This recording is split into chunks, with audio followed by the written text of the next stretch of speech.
Today, we're talking about the economics of customer supports. So Declan, just before we get started, what does that mean and how are you defining it? Bobby, I'm really glad you asked that question, and I'm glad that you're jumping in with a simple one to start off. The economics of support, what a topic. But ultimately, it's all about really understanding the financial implications of providing customer support and then making strategic decisions that's trying to optimize or balance the cost versus the benefit or the output of delivering great customer support. So that's a very simple explanation, because ultimately you could deliver, amazing customer support by throwing as many people as you want to at the problem, but it's probably not profitable, probably not going to give you a sustainable business. So it's all about understanding what's the sustainability piece and, what is aligned with what you're trying to do in terms of your business objectives and business value. And, what we're going to talk about today is how is AI changing that world, right? Because there's major implications of how you think about the cost and also how you think about the opportunity of driving business value when you think about incorporating AI into your support strategy. Yeah, and I think about the conversations I have with our manager team. Very few of them come from a analytics background, a finance background. We're a bunch of former theater nerds and everything. And so I think the idea of support leaders focusing on economics can sometimes be a scary topic or can feel outside of our default skill set or wheelhouse. But it's a really important part of the business, part of the job, and important for leaders to be thinking about, especially now with AI coming to the table in the forefront. It's important that we're thinking about it, how that strategy lines up. So glad we're chatting about it today. Absolutely. And I actually think it's quite exciting because at the end of the day, everyone aspires to be able to demonstrate value for what they do, right? And ultimately any business is about generating value along the line, and particularly for our customers. And we know about generating value for our customers, but generating value back into the business is something that I think support organizations have struggled a little bit with demonstrating that. And I think with the whole focus now on economics and how AI is changing economics, I think we're in a much better position as support leaders to understand how we're adding value back in. I think that's exciting. One level is kind of a little bit scary because so much is changing, but at another level, it's really exciting because we are redefining the economics and the way you look at the value that support organizations drive back into the business. Generating value for the business, generating value for customers. What a perfect way to model it. Love that.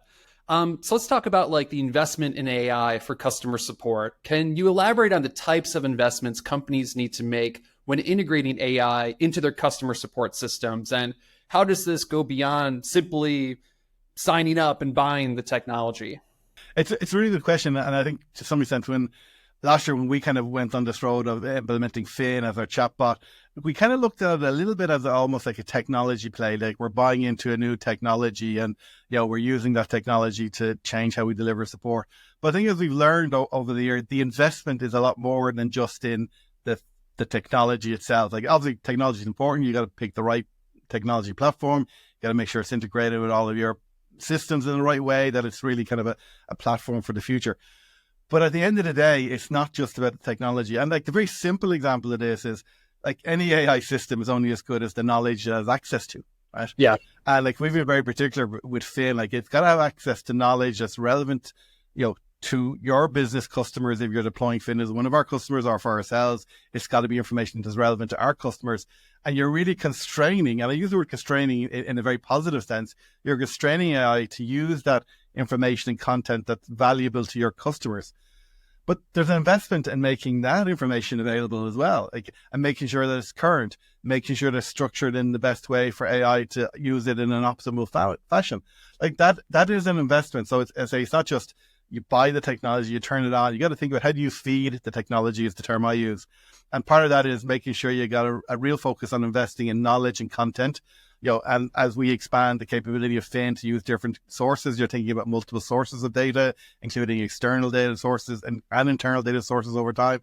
And you really got to think about how you're investing in them on an ongoing basis. So a lot of support organizations have had this concept of knowledge management or knowledge-centered service, etc. And they had kind of processes that were kind of, at one level, kind of nice to have and added, an amount of value. Now they're absolutely critical and essential processes, and you got to invest in them the right way to make sure that they deliver.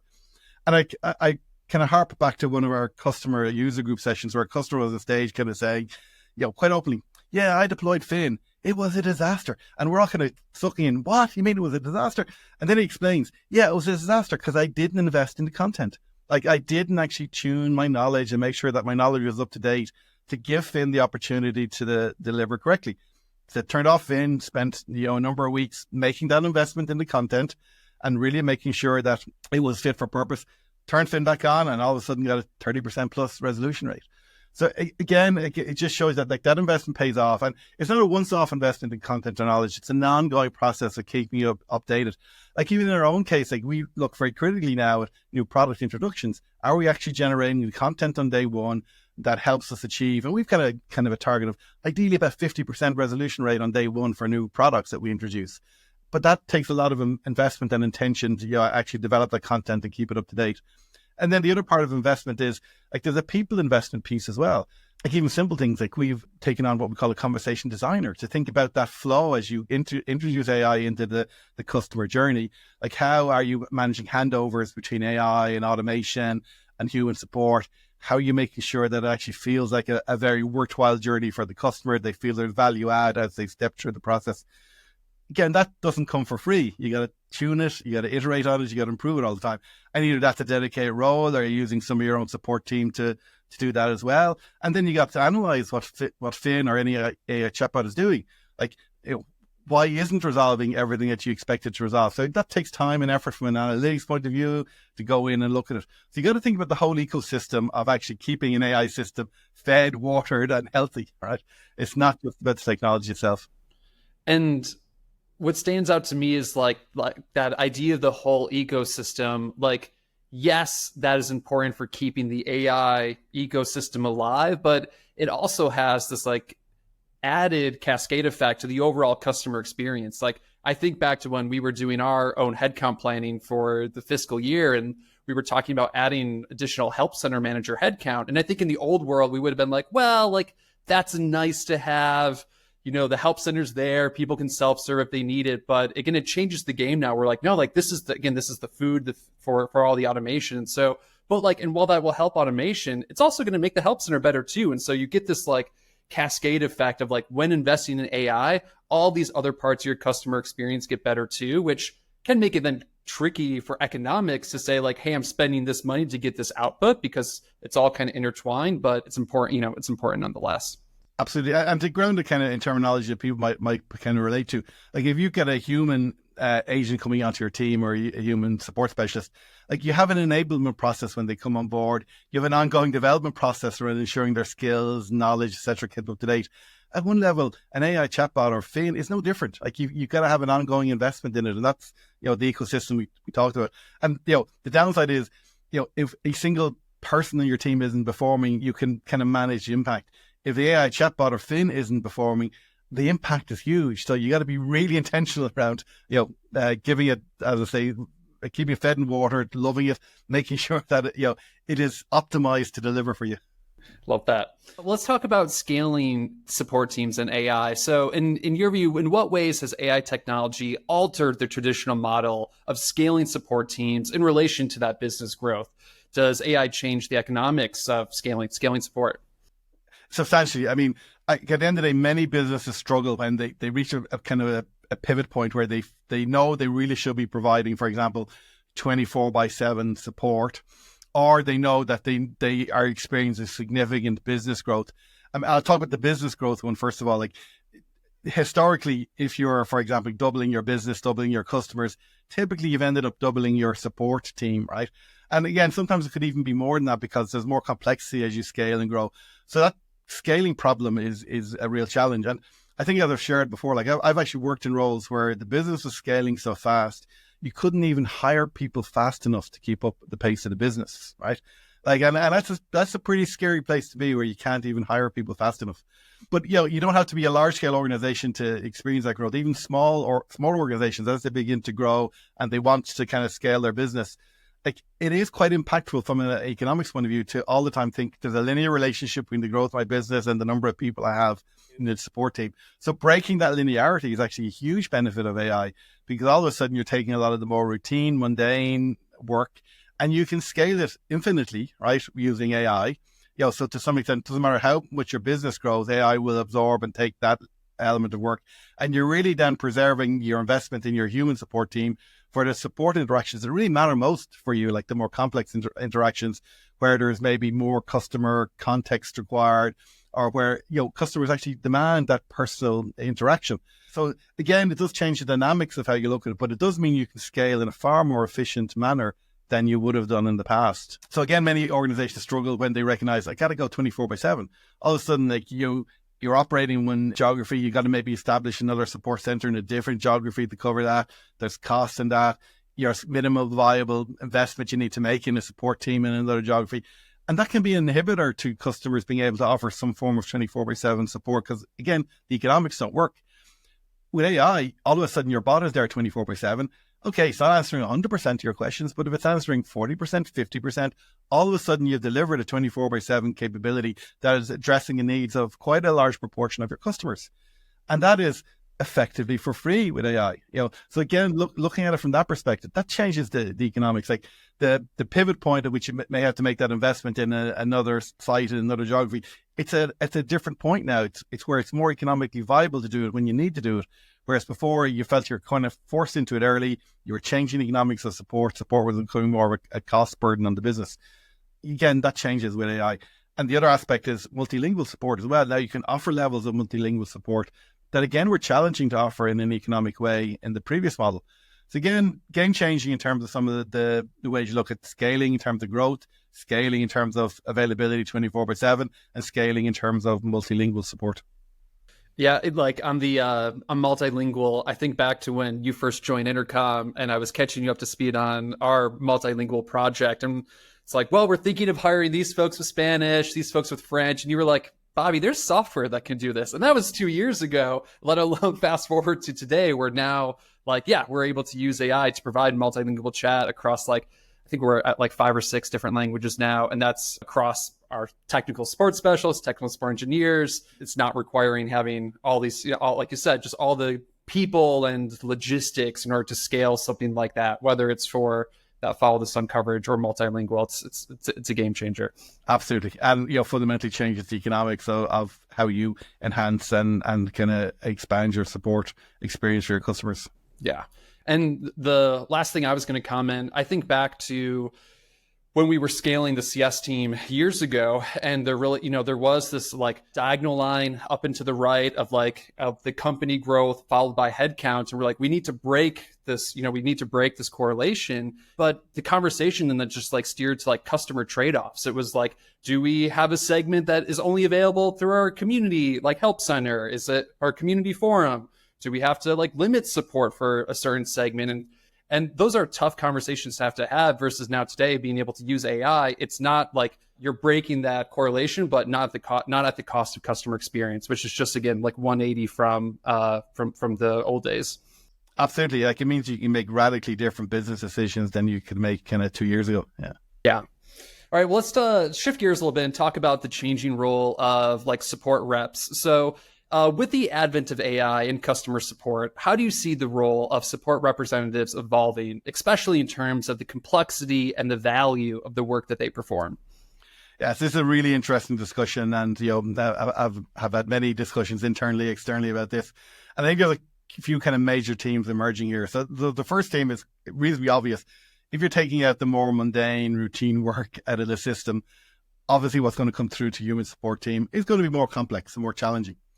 And at one level, that's actually, I think, something that a lot of support teams will actually welcome and embrace. Because I worked for many teams where they kind of said, I'm bored of all the same simple questions. I don't get any kind of motivation through answering them. I don't feel I'm growing or developing my skills. So all of a sudden, you're changing the nature of the work that the support team does and actually making more fulfilling work. So support teams will have to have stronger troubleshooting skills, right? They will expect it to be subject matter experts in whatever your service or product is. There's an expectation, if you've gone through the layer of, talking to AI or using some kind of automated routine, by the time you then end up talking to a human, that human actually better have the skill to answer the question that you have, right? So, for example, a lot of organizations would have a tiered support model in the past where it's triaged by one tier, passed on to another tier. A lot of tiering is going to disappear, because you're taking a lot of the mundane work out through AI. You're probably doing a lot of the initial triage through some kind of automation layer. So you actually want to get through to an expert. So troubleshooting skills, absolutely, more critical. You have to be a subject matter expert. Your empathy skills or your kind of customer relationship skills have to be stronger, because if a customer is coming through to you in this new world, it is probably because it's a more complex, more impactful issue that they're asking about. So again, that level of engagement with customers is going to be different for support teams. So the nature of the role is going to change. And you could say, well, that sounds terrible. It's all more complex work. But actually, most support teams actually embrace that, because it allows them to hone their skills, develop new capabilities, and really show that their muscle around how they deal with these complex issues, and they're not all the time having to manage these kind of routine items. That's the first part of how the role changed. The second part, and it kind of feeds back to what I was saying earlier, like AI needs a whole ecosystem to support it. The human support team are critical in kind of supporting the AI ecosystem. Like, it's not a case that they operate in different universes. They have to be absolutely integrated. Like, at the end of the day, who develops a lot of the knowledge and content that AI will actually use? It's humans, right? And where does a lot of that knowledge and content come from? It's the humans who are dealing with the more complex issues, etc. And then trying to understand, okay, how can we create content and knowledge that we feed back into AI that'll handle that problem in the future? So it's kind of almost like a virtuous circle of kind of reinforcing the knowledge that AI has, but that's going to become part of the support role. And again, it's an opportunity for support reps to show their knowledge and expertise and generate that content. So that's, another exciting part of how the role will develop over time. So definitely, the role of the support rep is changing in this world through a number of dimensions, but ultimately I think it's going to be a more fulfilling role for people. My own hypothesis is that we'll actually see less attrition in support teams over time, because people will feel they are actually, genuinely doing more impactful work over time. So from that point of view, I think it's all positive. I was going to tell you the story yesterday about how we were interviewing for an open spot in our Australia office, and we had reached out to them. We were trying to get them to come to Intercom, and the candidate was like, I wasn't thinking of switching jobs right now. The market's a little tough, but she's like, I answer the same 5 questions every day. And she's like, and it's not fun. It's not challenging. And we're like, I can promise you that won't be the case here at Intercom. So not only is the role changing, I think every support leader's thinking about things like thinking about retention and attrition. So it's good, like you said, it's more fun. It's using the brain, keeping us sharp. Yeah, it's gonna I think it will be a draw if that's how you're designing your support role. And the other thing that I think is really important culturally as well, I'd love to have the support team operating a culture where they look at every time they answer a question, potentially it's the last time. Actually, they're thinking through, why did I have to answer this question? Why wasn't the customer able to get it answered within the product itself, through some self-serve resource, or through AI? Actually thinking critically around, how do I take this work out of the system in the longer term? And again, if you get a support team into that kind of culture, that's amazing. That's a huge flywheel effect around feeding AI. You're really changing the customer experience, because ultimately, customer wants the problem solved with as less friction as possible, or little friction as possible. And again, really enabling and empowering a support team to feed into the ecosystem in that way. I think that's really amazing in terms of changing the scope of the role and making it far more impactful than it is today. So while it may be exciting for the actual humans and teammates, if any support leaders are listening to this and we've had these conversations, I think another thing you have to balance is that cost per contact, cost per conversation. And while you can add on those extra steps and responsibilities and try to do it really easily and efficiently, things like average handling time might go up, or that if you're paying that human support rep more money, that cost per contact might go up. So I would love to hear from you, how do you think this might affect the cost of each rep versus the overall cost of delivering support, and helping any finance people be okay with that? I hear you. So I think, and again, this is where, you have to think critically through this. If you've got a really reasonably good resolution rate through AI, right, your average cost per contact is ultimately going to go down, right? However, people will rotate and say, well, what's my cost per contact for human support, right? And that's a natural place for people to look, because that's where you dimension your team, where you build your capacity plan, etc. And the reality is, you've taken out all the mundane work, right? What's left is more complex. Absolutely, your average handle time is likely to go up for a human support team. And straight away, people will say, oh, that's bad. Like, all of a sudden, my cost per human support contact is going to go up. Yes, but if you look overall, it's going to go down. Now, the balance is, because AI applies in a number of dimensions, and we looked and focused purely on the customer-facing part of AI, the AI chatbot. But AI also, it can be used within the inbox to actually help support reps, support agents, right? And that's where you counter then increased average handle time. If you're actually using AI within the inbox or within the help center to actually make the job of answering any question for the customer more efficient, even if it is more complex, right? So you're enabling them to move faster and provide, resolution for customers faster. You get the counterbalance then. You will begin to take average handle time down over time. Now, to what degree? Who knows? And this is part of the excitement. Like, we're actually kind of, we're starting on a road that no one has really gone down yet. But absolutely, we will be able to drive efficiencies within the help center or within the inbox that will counter some of those average handle time increases.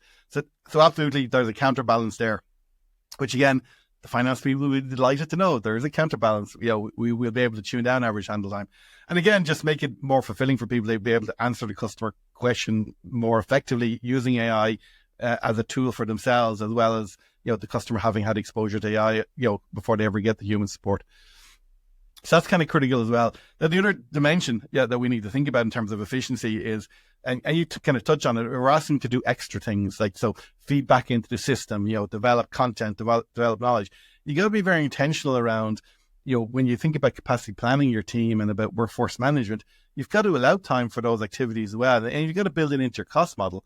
But again, ultimately, if you're looking at the total cost model, you're going to drive your costs down over time, but you shouldn't be afraid to enable that time for people to feed the AI beast, for one of a better way to describe it, because you'll get return on that investment. That will help either maintain or increase the resolution rate. So again, you got to look at the whole system, and you can't start looking at, a chunk at a time. So for example, I think people are rotating straight away. Well, if I look at my human support team and cost per contact or cost per head, that seems to be going the wrong way with AI. Maybe it appears to be, but your overall costs are actually going to come down.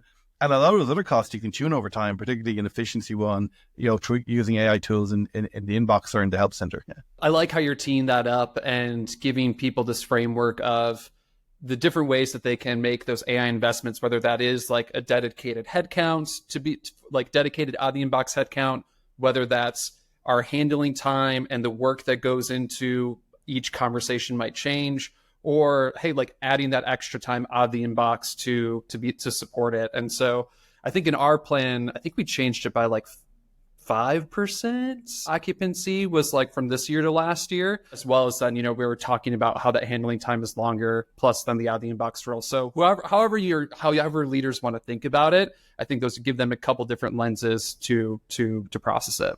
Absolutely, yeah. But don't be afraid that some of these metrics appear to be going in the wrong direction based on how you looked at them historically. Think about the overall cost of what you're doing now with AI at the center, at the heart of what you're doing. And it is game changing. So one metric might go what you think is in the wrong direction. Don't worry about it. Look at it in the overall scheme of things. It's going to deliver for you. All right, I got just two more for you. I'd love to hear about the ROI and AI investment. So I'd love to hear just like how you've been calculating the ROI, return on investment of AI in customer support. Has AI impacted the ability to meet these increasing demands with our existing resources? It's a good question. Return on investment will kind of vary from customer to customer. Like people will look at it through different lenses. Like, what's the return on the investment from a support point of view? And at very base level, just to kind of, if you're making an initial investment, there's probably going to be some level of either cost avoidance or cost savings, right? So in our case, where we began to see quite an increase in demand through the year, right? As we deployed AI and began to see the benefits, effectively we were able to absorb all that additional workload without increasing the time or the size of the team, right? So that's a pretty strong return on investment. We avoided a whole lot of cost and absorbed a whole lot of work within the envelope of what we had projected as our kind of budget for the year. So that's kind of very tangible way of looking at return on investment. And many organizations will be able to do something similar. But over time, if you think about the value that your support team are beginning to drive with the customers, and this is about and we kind of didn't touch on this in terms of the changing role. Like part of the changing role is you move beyond the transaction that you're just looking at for that customer, and you begin to think about the customer relationship as a whole. And again, if you're using AI for your support operations, you can actually surface a lot of contextual data about that customer, so your support team can actually engage with your customer in a different way. And then all of a sudden they're feeding into that customer is actually getting more mature on your product or service a lot more quickly, makes them more loyal to you, makes them more likely to renew, expand, etc. So all of a sudden you're feeding into the ecosystem of actually driving real business value, as opposed to all the time being seen as a cost center. So that's, one of the other ways where the return on investment over time will become far more refined from a support point of view. You will actually be able to have tangible measures of how support have helped your customers move along some kind of maturity framework with your product or service. And that's feeding back then into the, revenue, ARR, whatever your relevant metric is for the business. And you'll be able to show that correlation. And again, that's a big game changer as well, because in the transaction world, literally you just can't handle the volume of transactions and the rates are coming in, and all the time you're just trying to firefight. Is as you know yourself, Bobby, it's constant firefighting at times. But when you get out of that firefight mode, all of a sudden you're into a different proposition in terms of how support is delivering for the business, and it does become a value center. And then the return on investment is actually, even more interesting to think about, because it's not just about, was it cost avoidance, or, was I able to reduce costs? Am I actually now accelerating revenue, retention, etc.? And that's the game that we're going to be moving into pretty quickly. Yeah, I think you're touching on the blending lines of customer support and customer success. And historically, those one's sat under product and one sat under sales, but we're seeing those two roles merge more and more today. And if you have a support person, maybe you start off logging a defect, answering some product confusion, but that conversation can quickly turn into like, how do I get the most out of this product? Or like, I'm trying to set up this workflow, it's only triggering X amount of time. Like, how can I get the value out of this? And that quickly changes from this like support troubleshooting conversation to like, here's how we see customers do it. Or like, tell me about your needs. Tell me about like how many resources that you have to manage this. Like those types of questions, like those are the types of conversations our team are having now. And again, it looks very different than what you would have seen from like an old school, like troubleshooting guide in the past. And so I think that blurred lines is like, again, just like the very early days of the path that we're going to see in the future. So might as well just like embrace it and like figure out how to make that work with your human support teams now, and how that fits and works with, if you have customer success teams sitting across the office. So you couldn't agree more. Like at the end of the day, whether you're in success or onboarding or support, you're trying to make life easy for your customers. They want to get value out of the service or product that you have.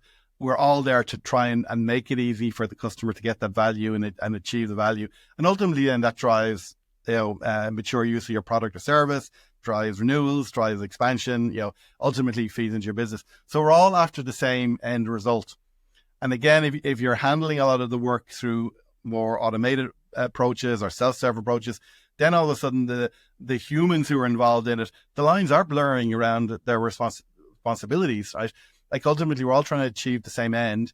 If we've got access to contextual and personalized information, you can actually deliver a lot of what traditionally would have fallen into the success world, because they did have to get, a success manager would have to know their customer at a certain level. All of a sudden, anyone can have that level of information that they can build, a relationship with a customer, as opposed to I'm managing this transaction for the customer.